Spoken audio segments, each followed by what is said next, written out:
Maraming salamat po. Una-una, happy 40th sa PMBC.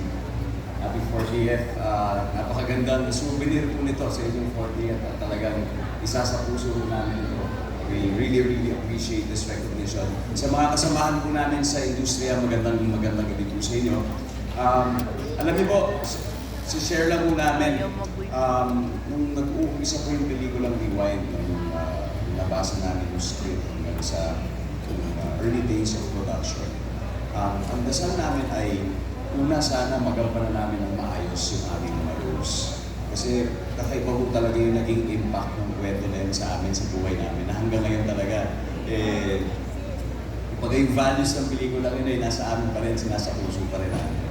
And the second prayer was, na sana maraming makapanood, marami pong makarelate, at syempre marami maka-appreciate. Hindi po namin ina-expect na aabot po sa ito. Pero hindi po doon natatapos yung aming dasal. Kasi ang aming dasal din po ay sana patuloy pa rin mangyari ito, patuloy pa rin sanang tangkilikin ng ating mga kababayan, yung pelikula nating Pilipino na hindi lamang sana sa panahon ng film festival, kung hindi linggo-linggo, buwan-buwan, dahil alam naman po natin yung sitwasyon ng ating industriya ngayon. Kaya gusto ko lang po sabihin na saludo po ako sa lahat ng ating storytellers, sa lahat ng ating filmmakers, sa lahat ng ating mga producers na buong tapang at lakas ng loob, hindi po sila tumitigil talaga sa paggawa ng magagandang pelikula. Maraming salamat sa inyo. At syempre, yung kabilang bahagi po doon ay ang ating mga manonood. Yung mga pumipila sa takilya, sila po ang dahilan kung bakit nagiging successful ang ating industry. Sana po hindi po kayo magsawang mahalin at tangkilikin ang pelikulang Pilipino. Kaya mabuhay po ang pelikulang Pilipino. Magandang gabi po sa inyong lahat.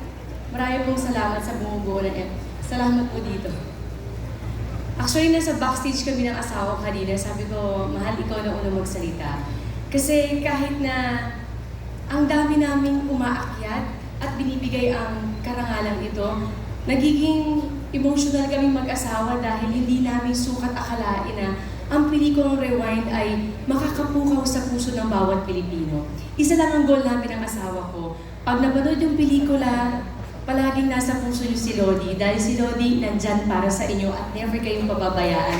Kung ano man nangyayari sa atin ngayon, lahat to utang natin sa Kanya.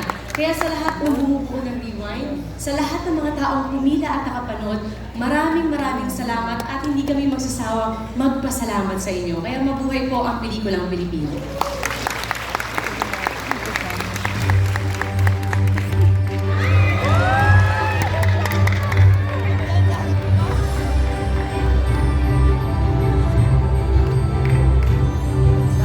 Ladies and gentlemen, Director Louis Ignacio and Mr. John Rendez.